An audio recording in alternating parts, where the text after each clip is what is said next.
Okay.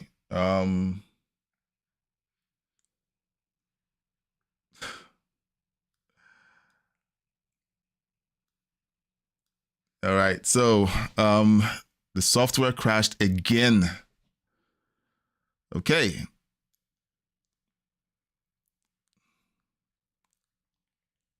So I've switched back.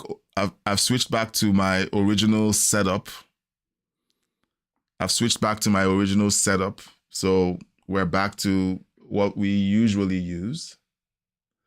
So we're going to just wait until people rejoin the stream, and then I'll figure out why that is crashing. I think I know why it's crashing. I'm going to run a test later just to confirm, but I think I know why it's crashing. All right, I want to apologize for the off and on nature of this stream. I ran several hours. I did a test stream several hours last night to make sure that everything was working. I added a new feature. Yes, I'm back. I'm so sorry. To prepare for this new phase of the channel, I set something up I set up a new software to help with the live stream. But what I didn't realize, what I didn't realize was that I added something to the mix that is crashing the software. So once we're done with this stream, I'm going to change. I'm going to change some things and test it. I'm going to do a background stream for about 3 hours, make sure I catch what exactly is going wrong, because I want to be able to eventually bring in things like the live chat feed.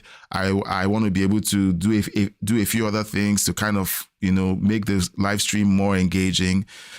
This is day one of me live streaming every day, so I'm just trying to make it a great experience for everyone. So please forgive me. So we're wrapping this up. So I would say that you have a point about Arnold Schwarzenegger being a great addition for California. Okay, as a Republican governor, amazing. People like him are a net positive.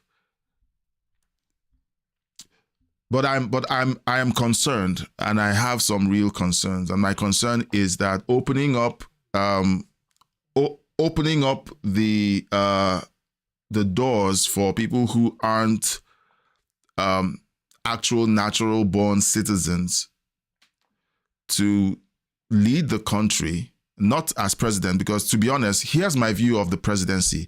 The presidency is important, but the presidency is not as important as Congress, because Congress, they tend to stay longer than the president. They have a longer period to transform laws and to change the way laws are applied fundamentally in the country. That concerns me. So when I look at what's going on in the legislations, in the judiciary, and so on, it concerns me. All right, we look, yes, which is the other thing that I'm concerned about. Okay, he said that we have locally grown morons too, not just imported ones. Immigrants bring new blood and new energy, so you do need immigrants, but the process should be reviewed.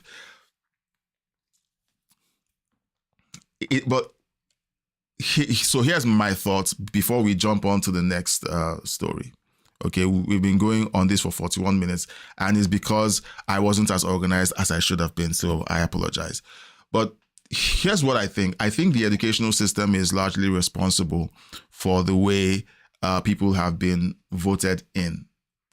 The checks and balances are being eroded gradually in Congress. They are being eroded gradually. So it's those checks and balances are holding. For example, the calls to pack the Supreme Court by the Democrat Party. Yes, they haven't done it. It sounds absurd that they would do it. But when you keep having these calls over several years or over a decade about packing the Supreme Court, and they keep ringing that, and then suddenly you have a voting class who see it as no problem attacking the Supreme Court judges while they're in session. One person who was just sentenced a couple of days back, who actively was in the process of assassinating a sitting Supreme Court justice, just got 8 years in prison. It sends a signal saying it's okay to do these kinds of things. It's okay to attack a Supreme Court judge or to assassinate Supreme Court judges because you have more conservative justices on the bench than progressive justices, one of whom would not say what a woman was or is. So it's okay for them to attack Supreme Court justices. It's okay to do that. You only get a slap on the wrist, 8 years, and you're good. So the next person sees that, well, it's fine. I guess it's okay to go ahead and do that.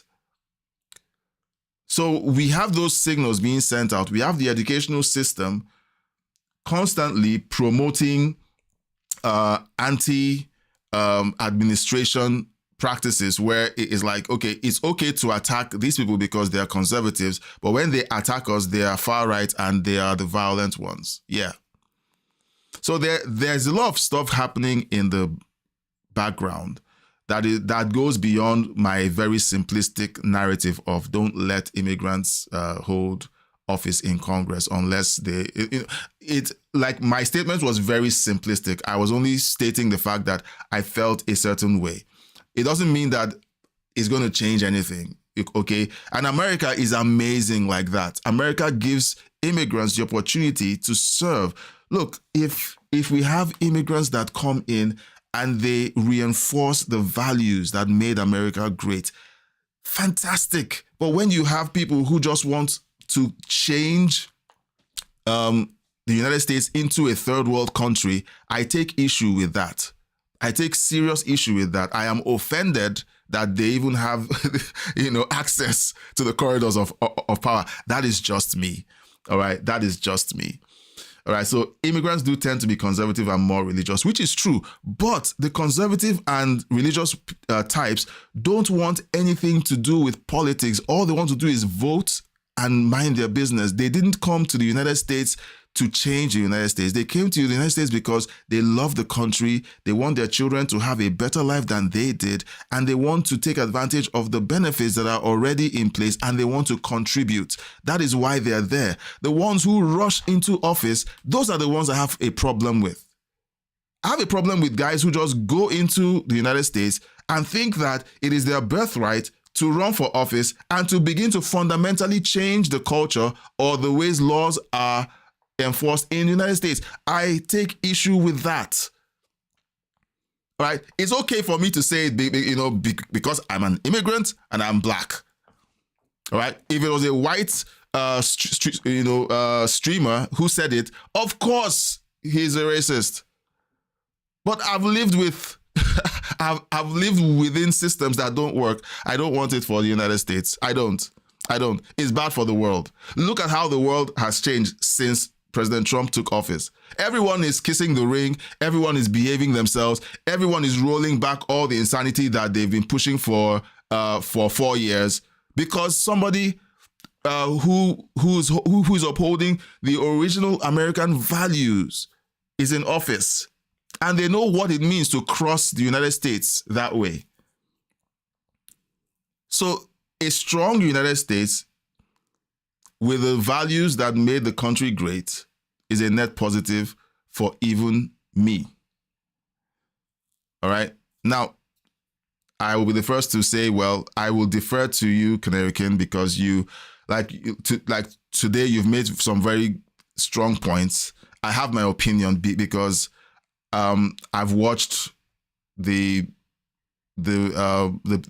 people in Congress. Yes, the insanity is homegrown. I agree.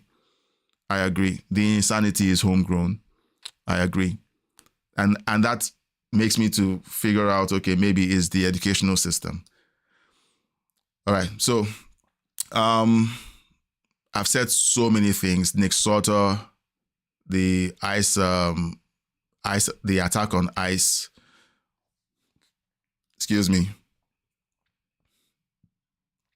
The male-female confusion.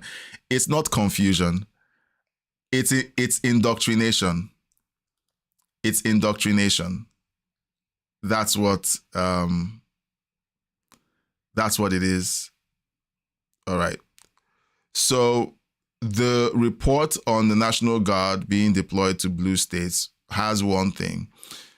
We have the incident in Chicago. We have Gavin Newsom and Pritzker making noise as usual. But I would say that so here's something that I want to ask. Okay, I've been following the protests at Portland. I'm thinking of following the protests at Chicago as well, because these things are not organic. They are organized. These protests are organized. They are funded, they are organized. You can see the very same attitude. You can see the Antifa organization playing out. They want the federal agents to do something. They want a George Floyd moment. And that's why you have people standing on the threshold of the ICE facility, insulting ICE, playing loud music to make them uncomfortable, flipping them off, telling them things that, are meant to rile them up. But these are professionals. They have impressed me and they've done a great job. They've been tear gassed, yes, which is what you do when a crowd is being unruly. And now President Trump is saying, with all of this violence happening, we're deploying the National Guard because the blue cities have refused to protect federal agents. They've been exposed. You have Nick Sauter, an independent conservative journalist, being attacked and then being arrested for being attacked. Just imagine that. All right. So in California, Gavin Newsom, no surprise, says that California National Guard members are being deployed to Portland. They are called the National Guard, not the State Guard. Now, if semantics means anything, I think it means that the governor doesn't have doesn't have the authority to say this is where the National Guard should go. Now, we're going to see what the lawsuit presents, because President Trump has won over 20 legal cases, because these cases tend to go up to the Supreme Court and they say, yes, the president has the right to do this. And once that ruling comes through, left-leaning media goes completely silent about the ruling. And all they want you to know is that President Trump was sued. But he's won over 20 cases at the Supreme Court level because he's doing his best to stay within the bounds of the Constitution. So let's see what this lawsuit produces. So Governor Gavin Newsom has confirmed that the deployment is going forward, but he also wants to sue the Trump administration for deploying the National Guard. So the National Guard was deployed to protect federal ICE agents within California. He sued the Trump administration. They are now being deployed to go out and defend the ICE facilities and agents in Portland, and he's still suing the Trump administration. So it is the Democrat play to continue to encourage chaos and to tie the hands of the administration from making moves to protect the federal agents as they enforce federal law. All right. Now, in the red states, we don't see this kind of insanity. So we will continue to keep an eye on what's going on with these deployments. All right. Okay. So thanks, Canary King, for posting your thoughts on this. So let's talk about the Hamas peace deal. Okay, let's talk about the Hamas peace deal. I'm going to look for, so this is what President Trump said, because originally we had President Trump present this to both Israel and to the Middle Eastern countries and tell them, look, call your boys and tell them to behave themselves. President Trump says this. This is a Trump post. All right, so I'm just going to go through it. Hamas has been a ruthless and violent threat for many years in the Middle East. They have killed and made lives unbearably miserable, including for their own citizens. This is what you see in third world countries. The people who are meant to lead and protect and provide for the citizens loot the citizens and they oppress the citizens. This is one reason why I have a very strong bias against people who are not originally from the United States running for office, because you have these concepts of leadership, okay, playing out when they get into office. In third world countries, we don't have a servant leader ethos. The people you're leading can't call you out on stuff. They can't. They're clamped down. Some of them are eliminated. It is a very violent setup in third world countries. And I come from one. I lived there for over 40 years. I know what it's like. So people who express support for Hamas in the United States, especially on these college campuses, don't know what it's like to live in Gaza under Hamas. Culminating with the October 7th massacre. In Israel, babies, women, children, old people, and many young men and women, boys and girls, getting ready to celebrate their future lives together. It seems like the world has forgotten what happened on October 7th. I haven't. Yes, I know that there will be people saying that the conflict has flipped over and has become a genocide. I think that is, to a large extent, an oversimplification. There is something to be said about Israel being investigated. Why was there not enough protection, okay, that day for that region of the country? Why is it that the Mossad, which is touted to be the world's top intelligence agency, not prepared for that? There are questions to be asked. But there's also the fact that the people who raided Israel did the things they did. I watched the videos. I will not forget the videos that I watched. And I haven't seen the other videos where really horrific things were happening. We didn't get to see those.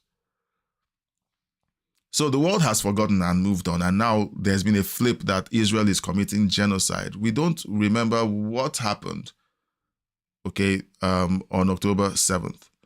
As retribution for the October 7th attack on civilization, more than 25,000 Hamas soldiers have already been killed. Most of the rest are surrounded and militarily trapped, just waiting for me to give the word go for their lives to be quickly extinguished. As for the rest, we know where and who you are, and you will be hunted down and killed. Okay, so there's no protection for these guys, because most of them live in plush luxury in Arab states, and they are commanding the people of Gaza to be put through untold hardship and horror, but they are living in luxury with their kids. That's what happens. I am asking that all innocent Palestinians immediately leave this area of potentially great future death for safer parts of Gaza. Everyone will be well cared for by those that are waiting to help. Fortunately for Hamas, however, they will be given one last chance. Great, powerful, and very rich nations of the Middle East and the surrounding areas beyond, together with the United States of America, have agreed, with Israel signing on to peace after 3,000 years in the Middle East. This deal also spares the lives of all remaining Hamas fighters. The details of the document are known to the world, and it is a great one for all. We will have peace in the Middle East one way or the other. The violence and bloodshed will stop.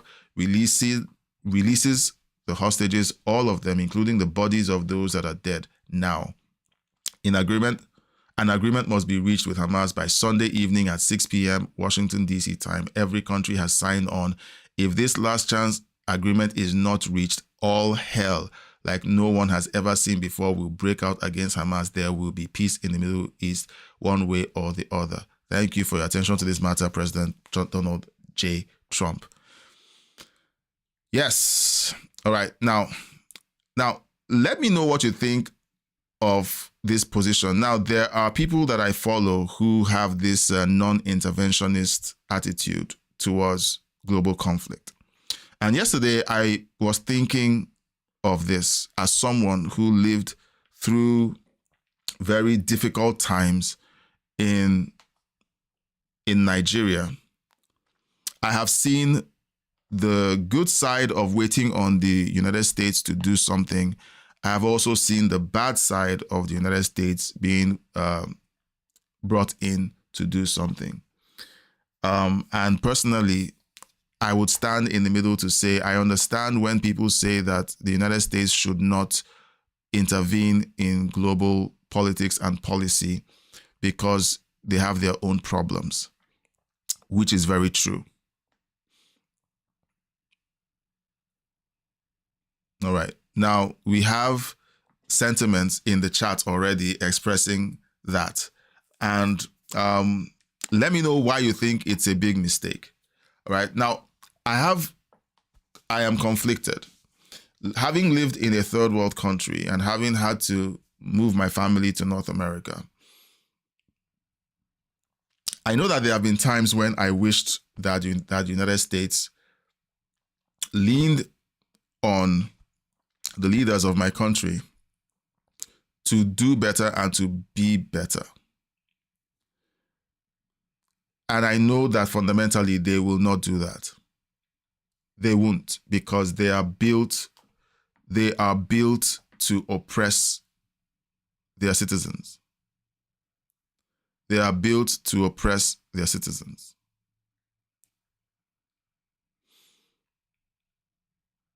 All right, so I don't know.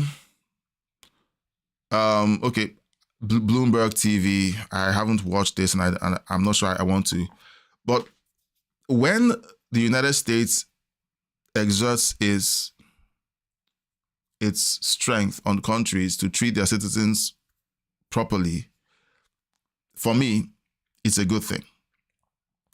However, there are problems locally that need to be handled. And the United States has to be secured before it can go out. Canary King, you're speaking my language. You're speaking my language. All right, I'm going to address that and tell you my story from behind the borders of Nigeria. Those of you who are watching live, you can see that I'm responding to the chat, so please contribute to the chat.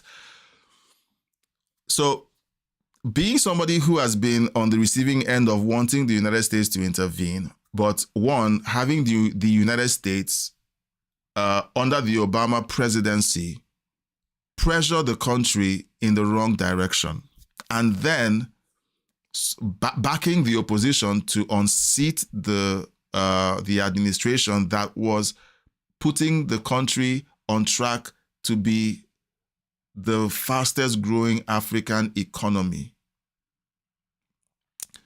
That was an eye-opener for me. When the United States is being run by a president or run by a party that wants to enslave the other country to certain values that are not good for that country. All right. On the flip side, I've also seen the United States put pressure on a military dictatorship, that was years ago, in my country, to behave themselves because they were assassinating or they were executing journalists. Now, looking back, I have my questions about both interventions. All right. I have my questions about both interventions. The first one I mentioned set the country backwards decades, because right now, like, it got so bad, I had to leave the country with my kids and my wife. The first time around, I was in college, and the problem was that we had a military dictator who had arrested a bunch of journalists and people who he claimed were planning a coup, and they were executed as a result of the tribunal. A tribunal, none of them was positive. In my opinion, none of those interventions appeared to be positive. And here's the reason why I say that. I do know that the United States had habitually for decades tried to pressure administrations into doing what it wants them to do using the CIA. And people within the country would be CIA agents or observers or informants to work against the government within those countries. So if you had the military dictator arresting these people, saying these guys are planning a coup and they have been found guilty, the details of that trial have not been released. So that is where there's suspicion and there's a bunch of stuff going on. So why would that have happened back then? And then the United States says, okay, for executing this random journalist, he wasn't random, he was a popular guy, and a bunch of other guys were imposing sanctions on you. And those sanctions held from 1996 till about 1998, when that sitting dictator president was, I think he was assassinated, but he was found dead the next day after a dinner where they claimed that there was an orgy and a bunch of other stuff going on. And then he was found dead, and then the country celebrates, and then we have our first democratic election in decades in 1999. Then fast forward to 2015. There's a president, 2014, 2015. There's a president in office called Goodluck Jonathan. Under his leadership, the country was on track to be the fastest growing. In fact, at the time, it was the fastest growing economy in Africa. Then we get word that Obama was trying to pressure him into putting some policies in place. Yes, Abiola and Abacha, you know your Nigerian politics. Well done, Canary King. I'm talking to my people. So we have, they were both taken out. They were.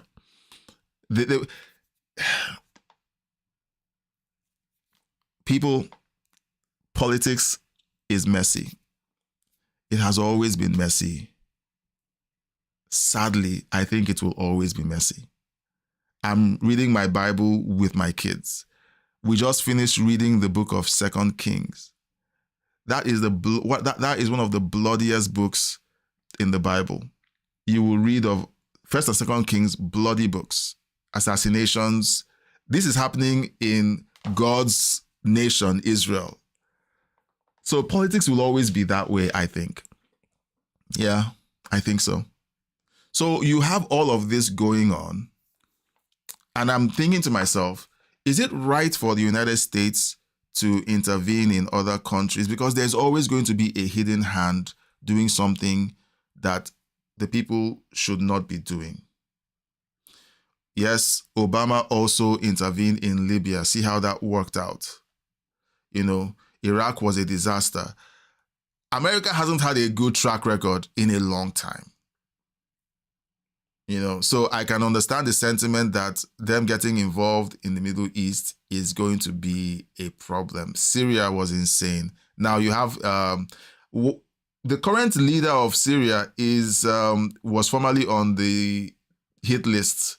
I think he was a leader in ISIS, and now I saw a report. I saw a report recently. Let me see if I can find that report. I'm going to take this down. Yeah, I'm going to find that report. Syrian Christians, like this, I saw this report.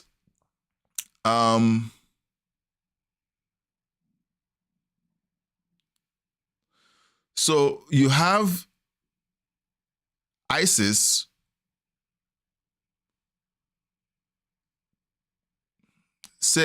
murdering and crucifying Christians in Syria.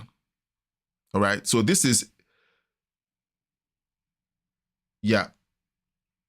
So this is a parade. I'm just going to zoom in. I'm not going to. This is a parade, okay? Brave Christians in Syria held a procession and marched under the slogan, "We die but refuse humiliation. Christian blood is precious." They once again risked their lives to raise their crosses up high at a time of harsh persecution against Christians. That's happening in Syria. Syria has been handed over to a leader of ISIS. This is another video, another post. This is in July. This other one was in October. In July, another post says, Christians in Damascus, Syria, paraded the streets with their crosses, surrounded by enemies. They are showing that they will not back down from Jesus, even in the face of death. Christians are being murdered and martyred in Syria by Islamists. And the same thing is happening in Nigeria. Not exactly this, but there are churches being torched and burned in Nigeria every other month. Dare I say every other week in northern Nigeria. And that was kicked off by the pressure that was being put on Nigeria by the Obama administration to embrace certain policies that went against the culture of the country. And Goodluck Jonathan said, no, we're not doing that. And then all hell broke loose in these parts of Nigeria. Churches were being burned. Christians were being murdered. Christian daughters were being kidnapped by Boko Haram and so on. All of that traced back to America whispering into the ear of the government and saying, we want you to do this or else. So there is a conversation to be had about America's involvement in other countries. I am concerned that America getting involved makes things worse. That track record has been seen for a long time. What Trump has done so far, I don't know if it's the same as what has happened in the past, where American administrations get into these countries, boots on the ground, and try a regime change, or is it the same as what they've also done through the CIA to influence things from the back end and stir up trouble and try to change policy that way? I don't know. Sometimes watching a stream like mine can be confusing because on one hand, I seem so certain about one thing. On the other hand, I seem certain about nothing. I like the Trump administration's posture, but when it comes to foreign policy, I stand as both an immigrant and as somebody who is trying to understand the way the world works politically. And it is very hard to do. Kanayekwi said there are powerful forces at play behind the scenes. And yes, there are. There are.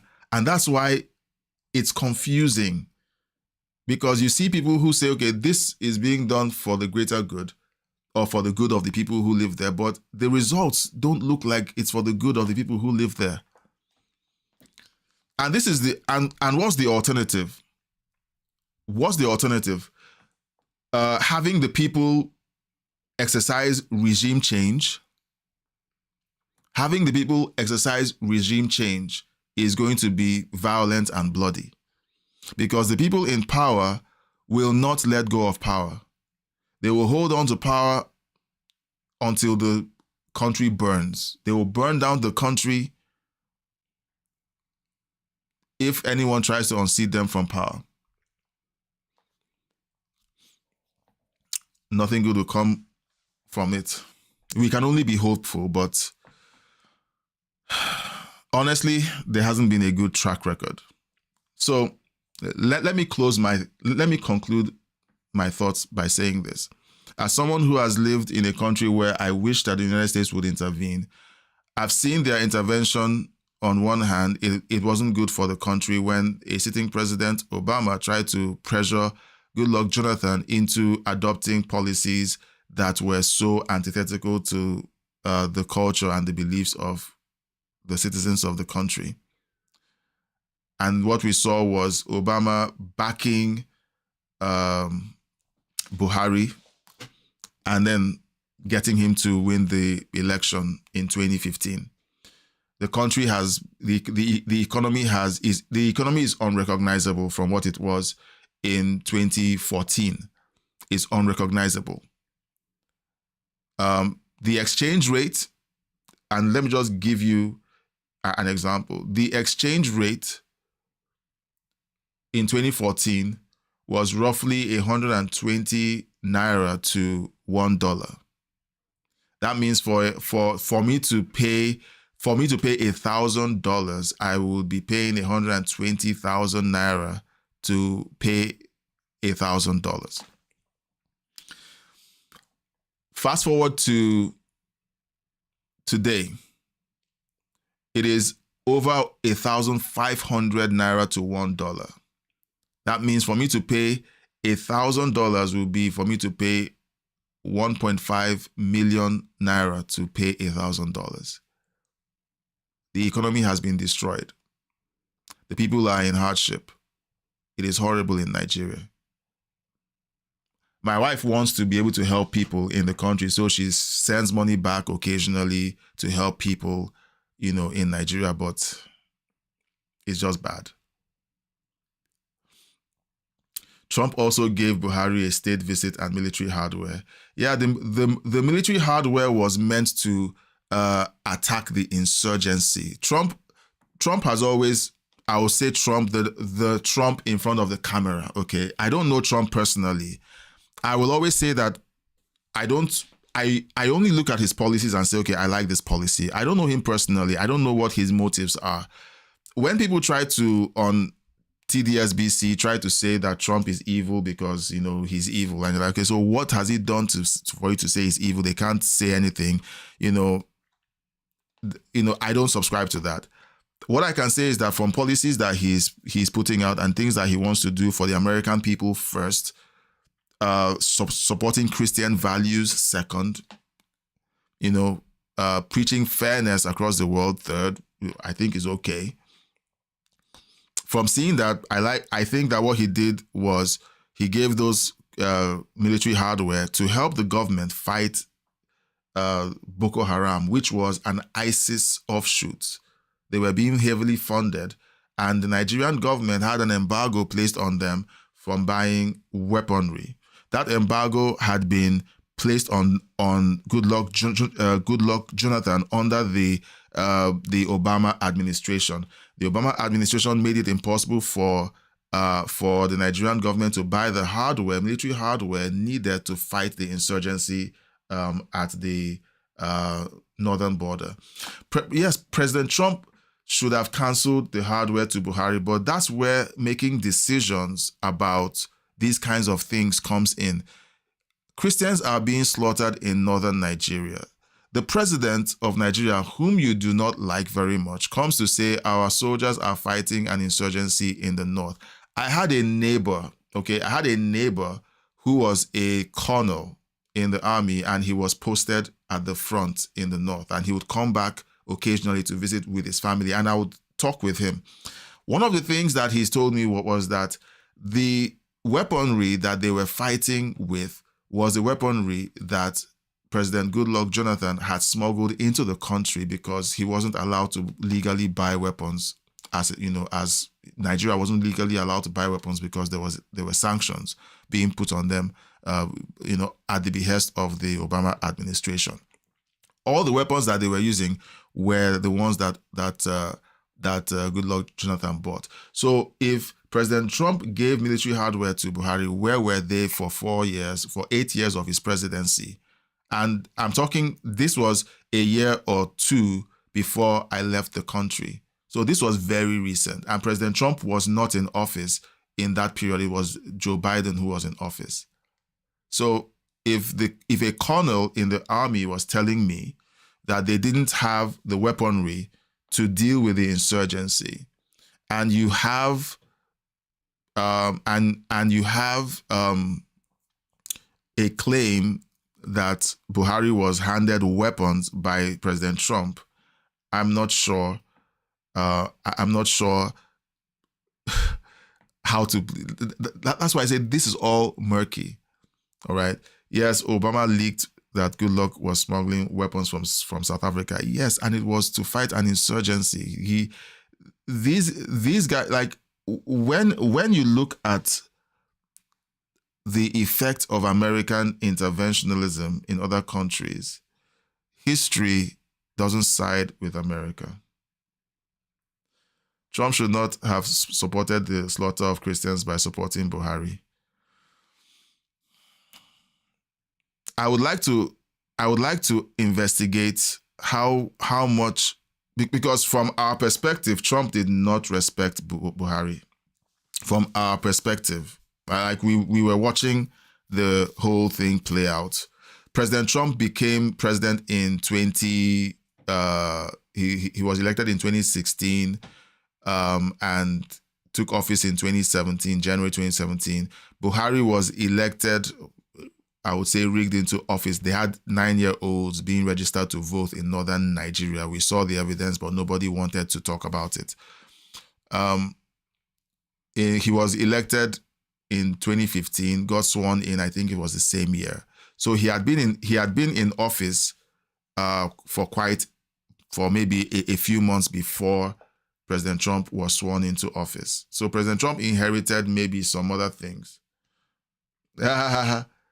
All of us saw him as that. You don't need to apologize. Nigerians saw him as that. Nigerians saw, like he was our own Joe Biden. Buhari was our own Joe Biden. So we had to deal with that before Joe Biden showed up. And we're like, because there were rumors that the person who was in office was essentially not a clone, but a double, a body double, that the original guy had died within the first term.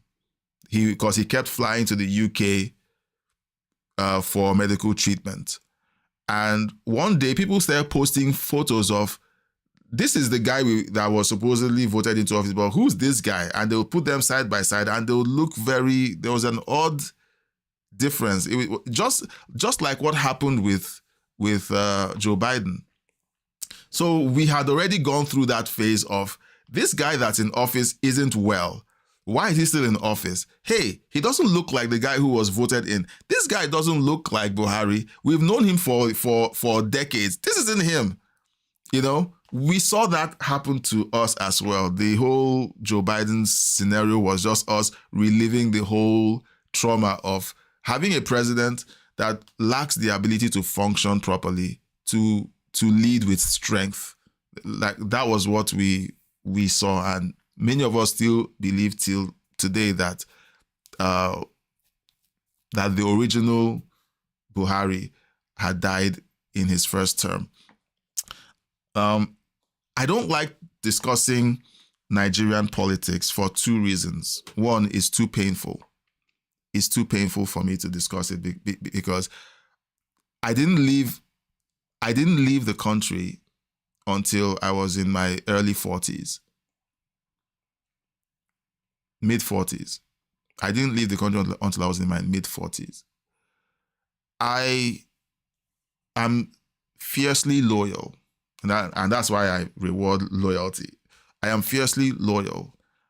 Most of my country, most of my family, if not all of my family, live in the United States. Okay? They've lived there for decades. I never wanted to leave. I wanted to stay and help my country and work and support my country. But in the end, I found that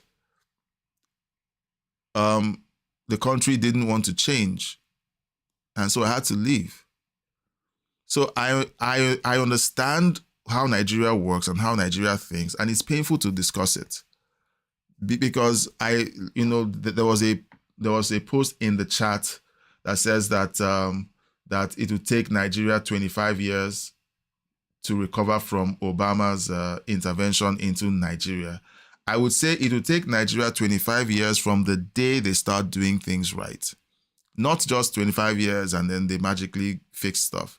If Nigeria decides we're going to start doing the right thing now and then they begin to rebuild and begin to do things the right way, then yes, 25 years. I would say 30 years. Because there's a lot of damage to the culture, and when I say culture, the perception of right and wrong. Okay, what is right for people in office to do, what is wrong? And that perception is warped right now. The educational system has to be sanitized. Children have to be trained properly. Nigeria needs a working constitution that everyone agrees with. Right now, the constitution of Nigeria is only a constitution that was agreed upon by powerful people, not the people themselves. The representatives that went up there went to represent themselves, not the people. So again, that's why I say that the U.S. Constitution is a unique document. Many of us pray that we could have something even remotely close to that, but we don't. So when I see Americans shit on the Constitution and shit on their rights and shit on their country, shit on their flag by burning it, I get worked up because you don't know what you have. You don't know what you have.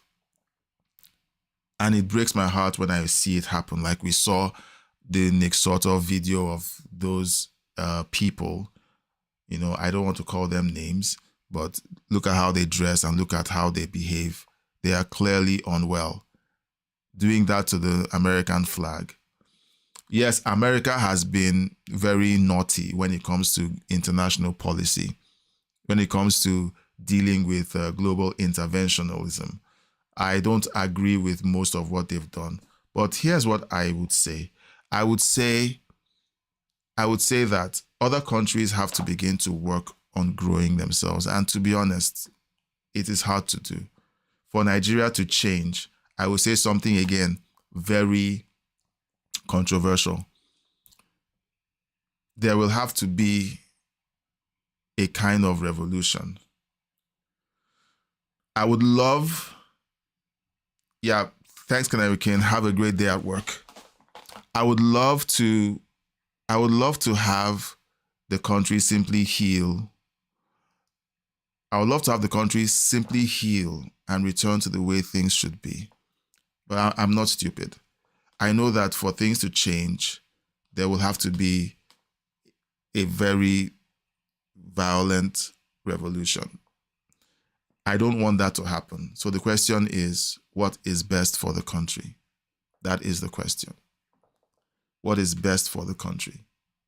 So that is something like, again, I've said earlier, these my ideas, I don't have all the answers. I'm looking at a world that is broken, a world that needs to heal, a world that needs God, but a world that has rejected God time and time again. What is it?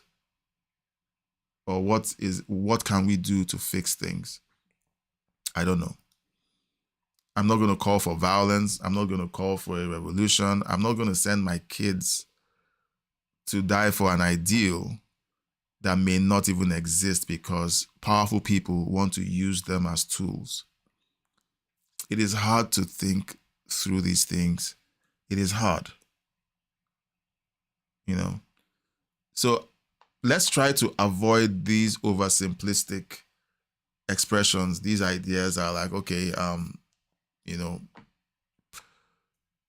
this is left or right politics. No, it's really about policies that side with God's principles as they are taught in the Bible.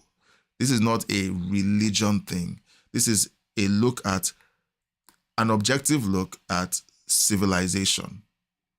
Western civilization that was largely influenced by Christian values and teachings and practice has created prosperous countries. Any other ethos out there in the world, be it the ethos of the Middle East with Islam and Sharia, be it the ethos of India and Pakistan and all the surrounding religions, even Nepal, okay? every other world religion, every other world practice, Africa with the worship of ancestors and the practice of a hyper oppressive cultural system that oppresses the weak and where the strong dominate the weak and don't serve the weak. Look objectively at all of these cultures and tell me which one has worked. Which one has created global powers? Which one has created a net good for its own citizens? Which one? Let me know in the comment section or in the chat. Because I'm thinking to myself, I've said a bunch of stuff. Some of it may make sense to you. You may agree or not agree with some of it. But then again, this is how we think. We think through these things.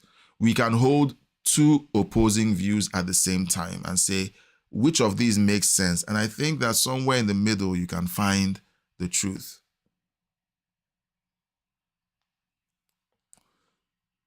All right.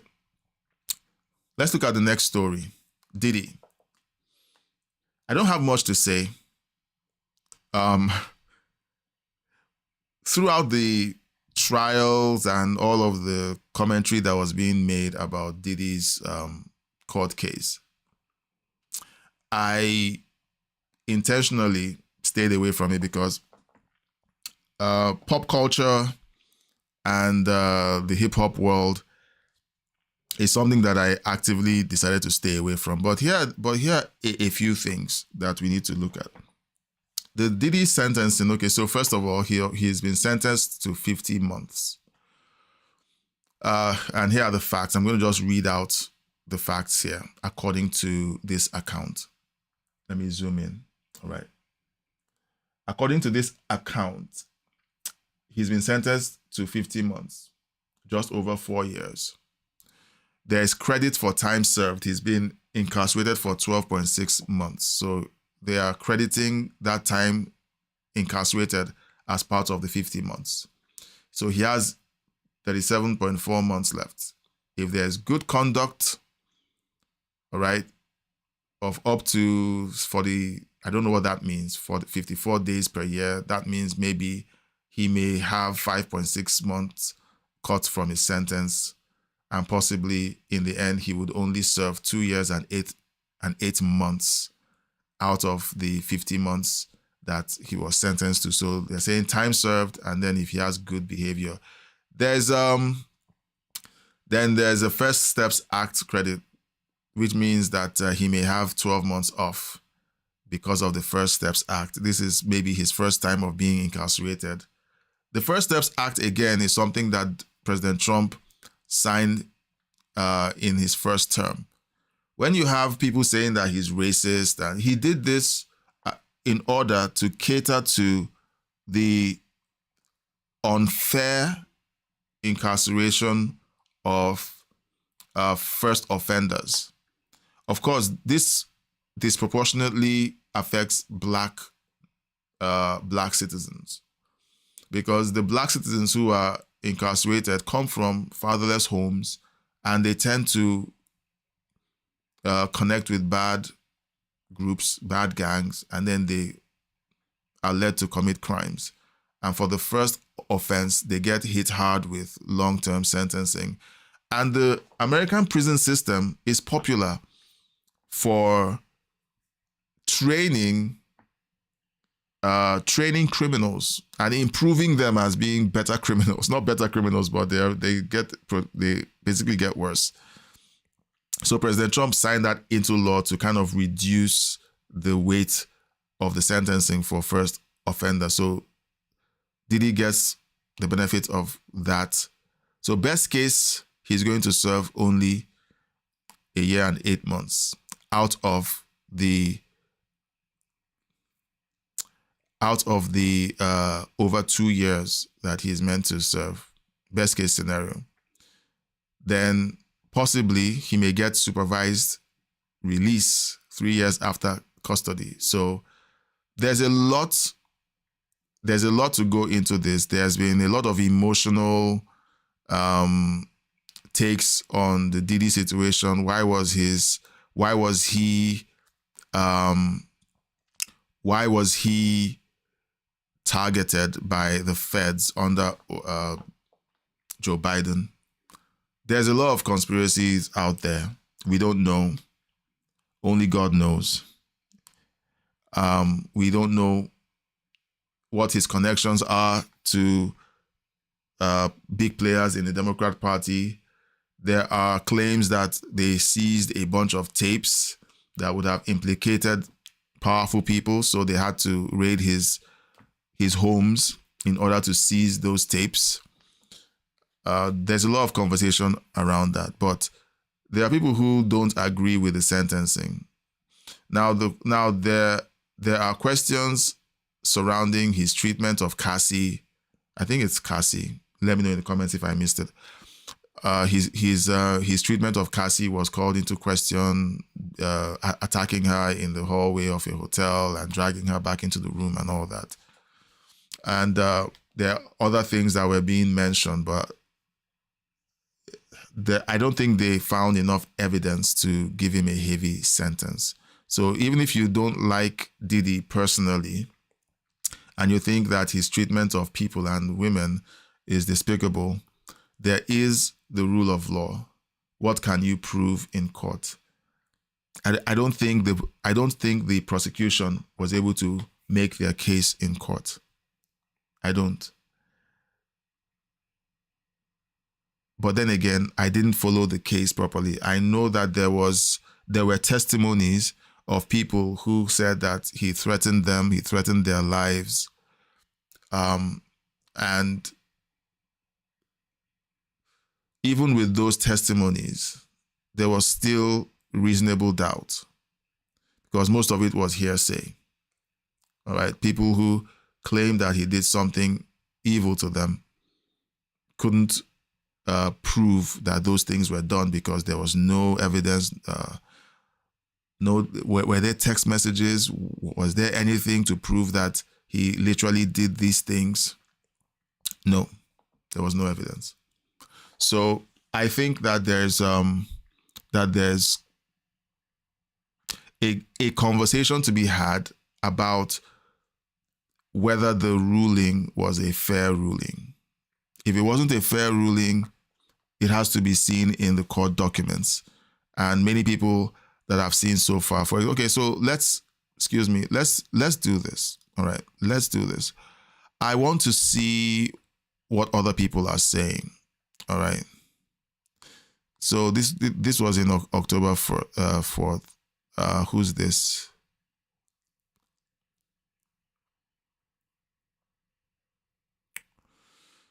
I need to look for someone who has something to say.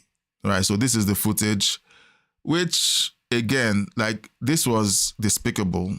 Okay, this was despicable. I'll cycle it back. Multiple cameras shows Combs assaulting his then girlfriend Cassie Ventura in a hallway at a Los Angeles hotel in March 2016. A lawsuit filed by Ventura in November last year and settled the next day referenced actions that seem to match those seen in this video. There is no audio. All right, so that's like, oh, he's horrible, you know. So this person is saying America is no different. This was October 4th. America is no different when it comes to tiered justice. In fact, money alone can keep you free, no matter the crime. I would say yes and no. If you can afford a good criminal justice lawyer, saying money alone, appears to say that the judges are bribed. Okay, that is a misrepresentation of the American legal system. Can judges be bribed? Yes, they figured out ways to. They figured out ways to game the system. So they might tell the representative of the individual being prosecuted that they can donate to a charity, one of the charities that they support. Who knows if they are connected with, to that charity and would collect a percentage of that donation. Who knows? there are different ways that corruption takes place. Like we heard about the case with Donald Trump in New York, where the daughter of the judge who sentenced him on 32 counts, was it 32 or 36 counts? I keep forgetting because it's not important because those were bogus counts. Who told the jury figure out what crime was committed there, and we found out that his daughter was a heavy Democrat fundraiser, and that they literally had her clients have a front row seat during the sentencing of Donald Trump. Already, that was a serious conflict of interest. So they do have ways of engaging in corruption, yes. But it's not like a fact that it's not the thing that money buys. You can have money to buy a great defense lawyer, criminal defense lawyer, who understands the legal system, who understands how to plant reasonable doubt in the minds of the jury, who understands the theater of a jury system, because you need to look a certain way. You need to, like Sean Combs intentionally let himself go. All grade, like he's looking pitiful from the court artwork that we're seeing. He's looking pitiful, gray-haired, looking ruffled and disheveled, looking very subdued. Like these are things that people are trained to do by the criminal defense lawyer because they understand the system. In the book of, I believe it's Deuteronomy or Leviticus, it says that you should not twist justice because someone is rich. You should also not twist justice because someone is poor. When you twist justice because this guy is rich and popular, that is wrong. When you twist justice because this person is poor and is broke and, the government shouldn't be handing out a harsh sentence on his crime when he murders someone, that is equally wrong. When you twist justice simply because this person looks a certain way and then the jury pities a criminal who committed a heinous crime, fully aware of what he was doing, but they go ahead and let him off the hook, that is wrong. So there's a lot to learn from the Diddy situation. There's a lot to learn, but there's so much that we still don't know. We see the footage of Cassie being kicked and dragged back into the room, but there's really a question of whether they were able to make a real case. I don't think they were able to make a real case. All right. I don't think they were able to make a real case. All right. So I think that's all I have to say about the Diddy sentencing.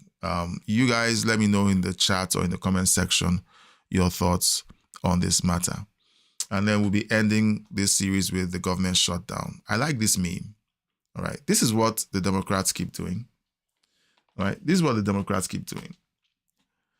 All right. So they're holding the American government and the American people hostage because they want funding. They call it healthcare funding.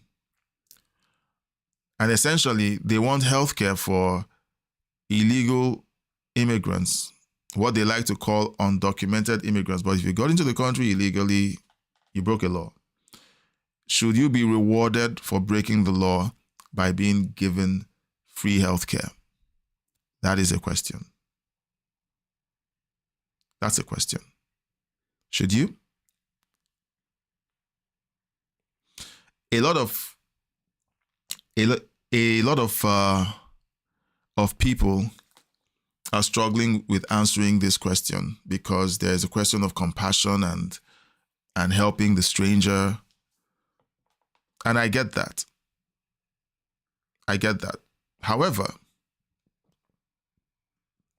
there is the question of truth. All right. This is MSNBC. All right. And according to this post, they are calling out Democrats over their government shutdown. So let's see if they are saying the right thing. But let me ask you, because you say this is a Republican shutdown, but it's Democratic senators who are withholding their votes on what is called a clean resolution. That means no strings attached, which is something, quite frankly, Leader, that you and other Democrats have advocated for in the past. Take a look. You do not use the threat of shutting down government to try to advance your policy agenda. First thing that the House has to do is pass a clean 6-week CR. A continuing resolution that is at the fiscal year 2023 levels is the only way forward. So the Democrats always step up to say, you don't do this, while they go ahead and do the thing they say shouldn't be done. They claim that Republicans are doing something, but they're the ones doing it. They claim that this is a Republican government shutdown, but they're the ones who repeatedly threatened to shut down the government if they didn't have their way. A stunning turn of events where TDSBC is, that's NBC News, not TDSBC. So NBC News is calling them out to say, you're calling this a Republican shutdown, but you're the guys who are the ones triggering the shutdown by refusing to vote on this clean bill, because you want to sneak something in to roll back the policies that have been written into law by the one big, beautiful bill. So we're 5 days into the shutdown. The update on the shutdown, this is the 6th, 5 hours ago.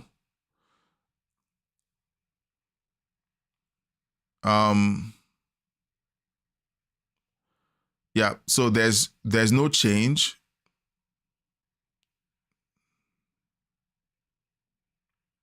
There are people who are waiting for the Trump administration to kick out certain people and to fire people, but it seems like they aren't getting that. Let's listen to this report from Rapid Response. Millions of people who rely on food stamps and family aid through programs like SNAP and WIC could be at risk of losing assistance due to the government shutdown. The Democrats needlessly caused this shutdown and they can end it today. Well, is this playing politics? Yes, both parties are playing politics. Both of them are playing politics. I'm not going to be partisan to say, well, the Republicans are being virtuous here. Both parties are using this to, at least in a way, to their advantage. The Democrats are leaning into the fact that they are trying to blame the Republicans for the shutdown. And then the Republicans are saying, well, you guys caused it and look at all the stuff, all the pain that you're causing. So did the Democrats cause the shutdown? Yes, they did. Did the Republicans use the shutdown as political fuel or ammunition? Yes, they did. So both parties are playing politics. The question is, let's look at who's telling the truth. Who caused the shutdown? The Democrats did. What did they want? They wanted provisions to be put into a bill to neutralize the removal of waste, fraud, and abuse from Medicaid and Medicare. They wanted to sneak that in to neutralize the effect or the impact of that from the one big beautiful bill. And the Republicans said, no, this is counter to what we promised our constituents that we were going to do. And the Democrats say, if you don't give us what we want, we're going to shut down the government. That is holding the government hostage. So we have that going on. And to be honest, we honestly should call out the fact that Democrats use that as a means to hold people hostage. Let's listen to this and give our reaction. Americans are beginning to feel the impact. Millions of people who rely on food stamps and family aid through programs like SNAP and WIC could be at risk of losing assistance due to the government shutdown. For now, these crucial programs are relying on reserve funds they hope will last until Congress passes a new spending plan. This is baby Zave. He's now 1.5 and thriving, but his mom, Ashley Vasquez, says That wasn't always the case. He just didn't have an appetite and he wasn't putting on weight. Zave was put on special nutritional drinks that his family received through WIC, the federal funded program for women, infants, and children. It provides aid to more than 6 million low-income families to help cover expenses for food, breastfeeding support, and health education. But that money could soon be at risk if the government shutdown continues. For really young children whose sole source of nutrition may be infant formula, the loss of WIC would be absolutely devastating because their families don't have other options. Nell Manifi-Libby with the National WIC Association says if the government doesn't pass a spending bill within the next 2 weeks, funding will likely run out. That really puts us in a crisis point very quickly. Funding for other assistance programs like the Supplement Nutrition Assistance Program known as SNAP could also be at risk.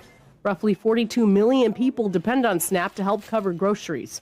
October's benefits were already sent out, but come November 1st, it's unclear whether people will receive assistance.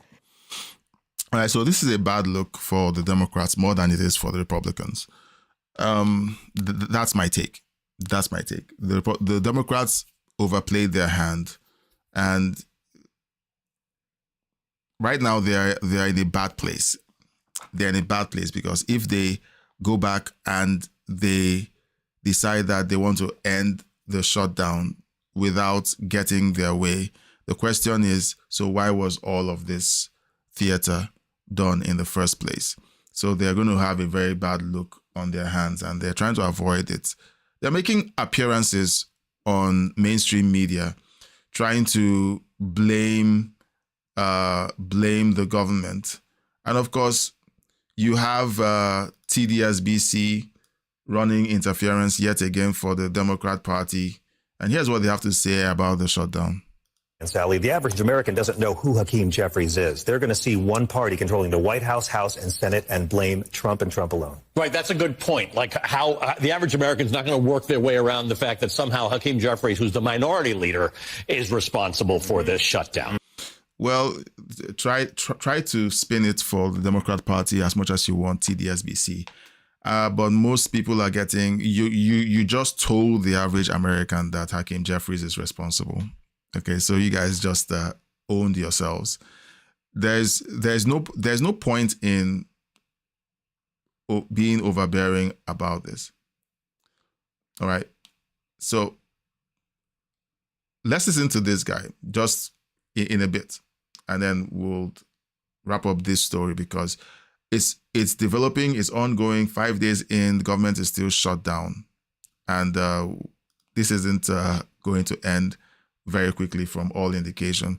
We have Hakeem Jeffries stepping out to say that the Trump administration has to come up to negotiate to end the government shutdown. So they are trying to put up a brave face, but this doesn't look good for them. There's too many people that don't understand why the government is shut down right now, so I'm going to try to make this easy. A few months back, they passed something called the Big Beautiful Bill. The Big Beautiful Bill cut $1 trillion worth of Medicaid funding over the next 10 years. And they're saving that $1 trillion in a couple of different ways. First, they introduce work requirements for able-bodied citizens. This means if you can't prove that you're disabled, then you're required to work to receive Medicaid.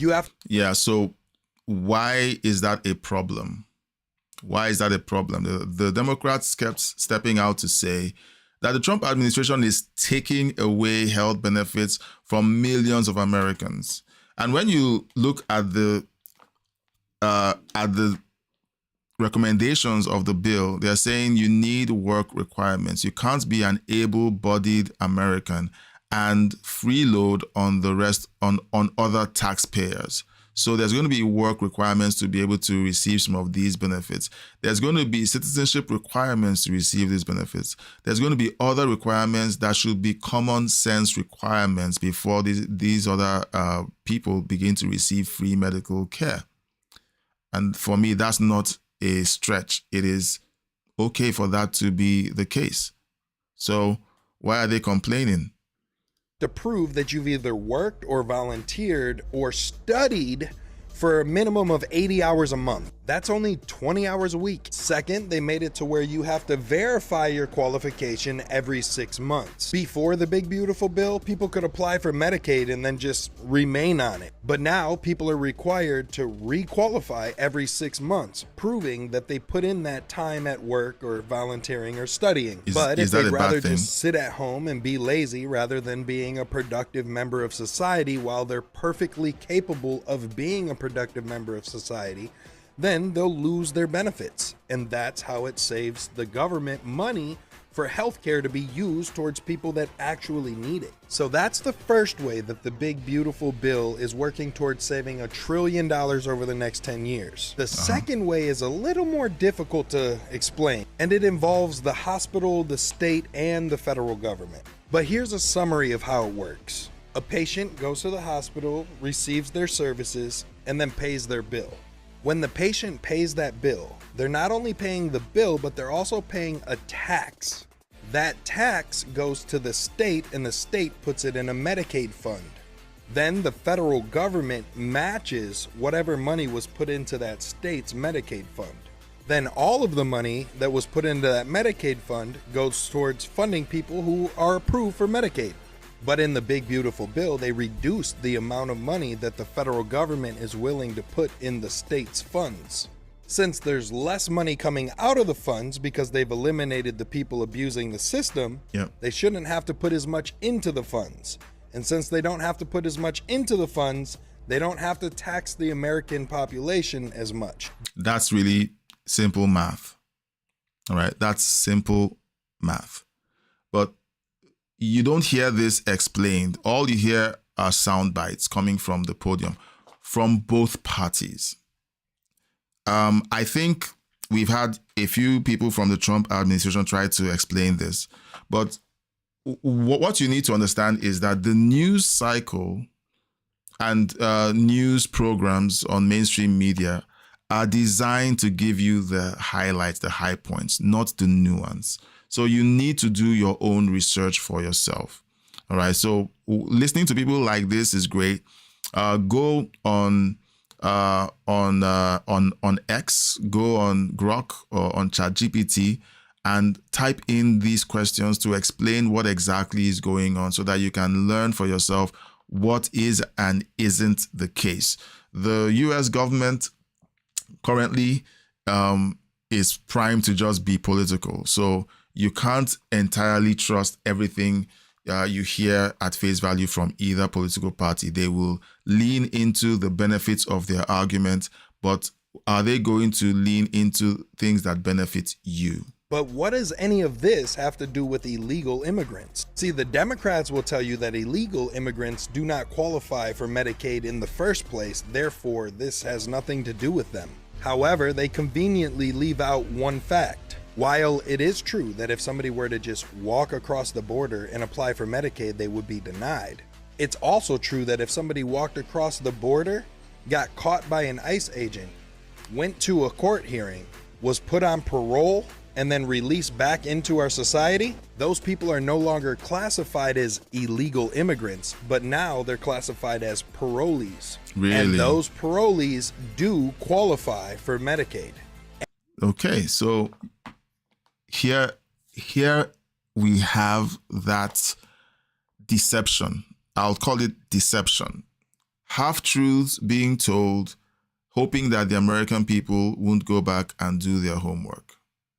So when you have these people flooding the country, so right now you essentially have over 5 million parolees, if the numbers that we've heard over the last 4 years are true.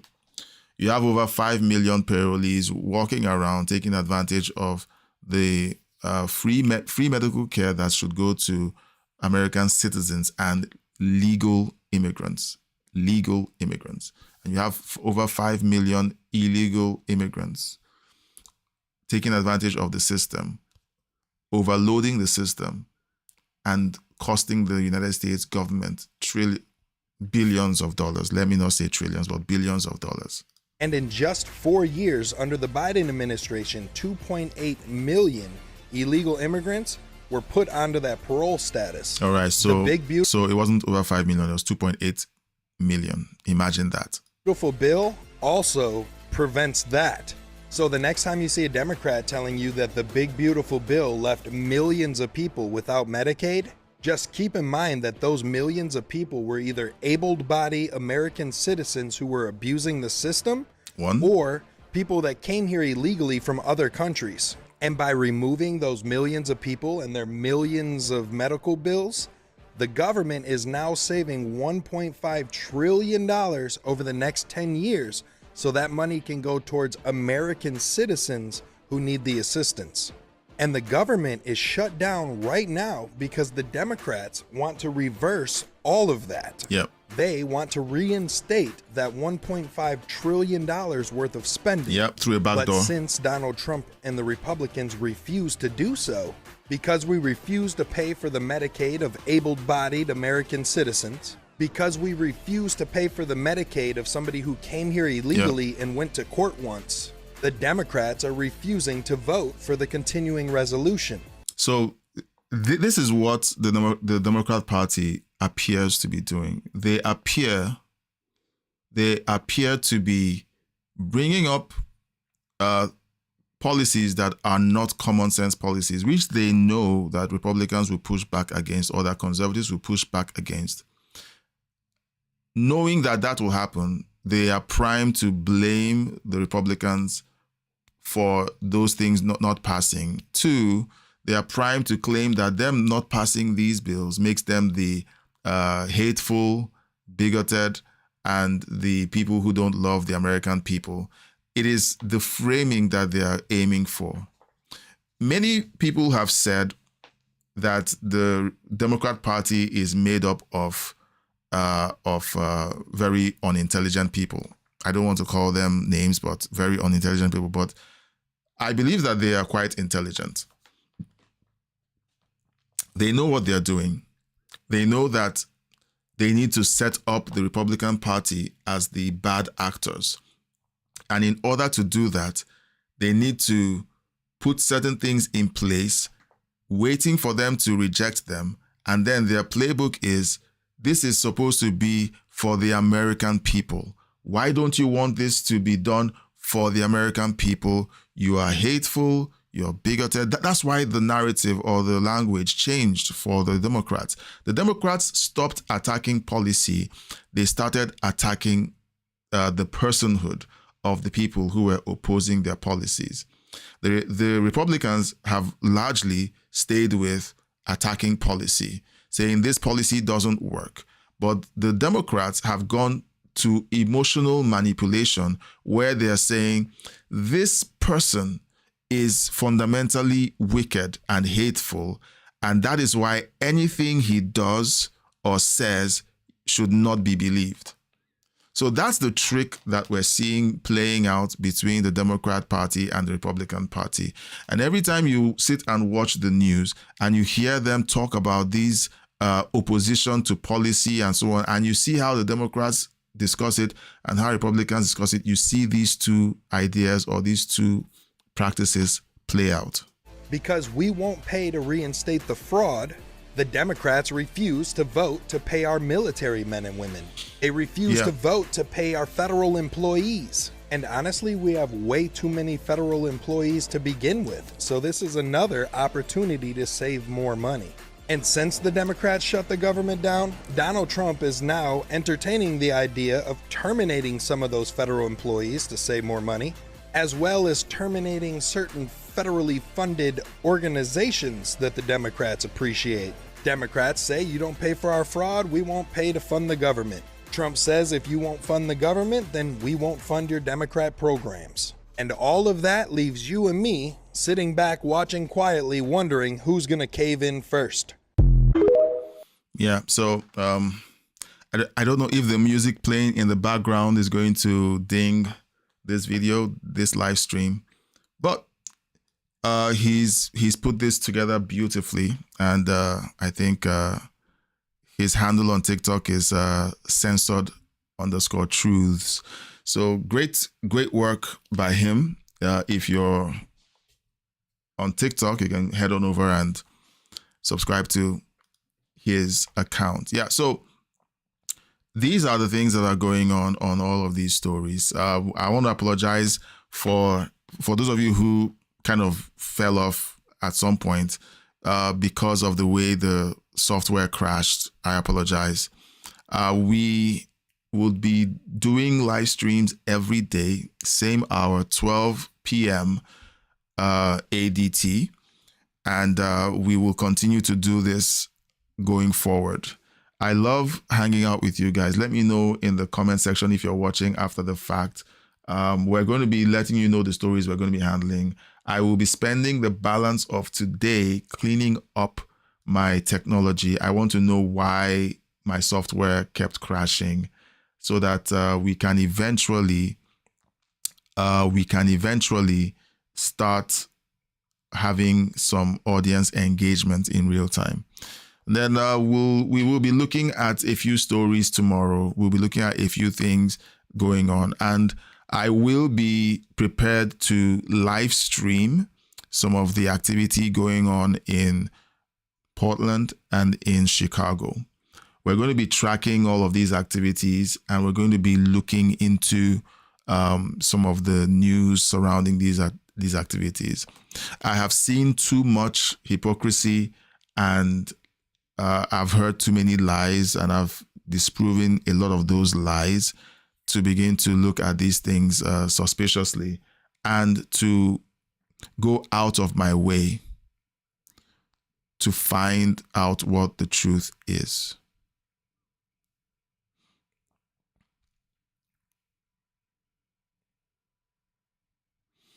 All right, so let me know your thoughts in the comment section if you're watching this after the fact. I may go live later in the day. I'm not certain yet. I do have to first of all check out my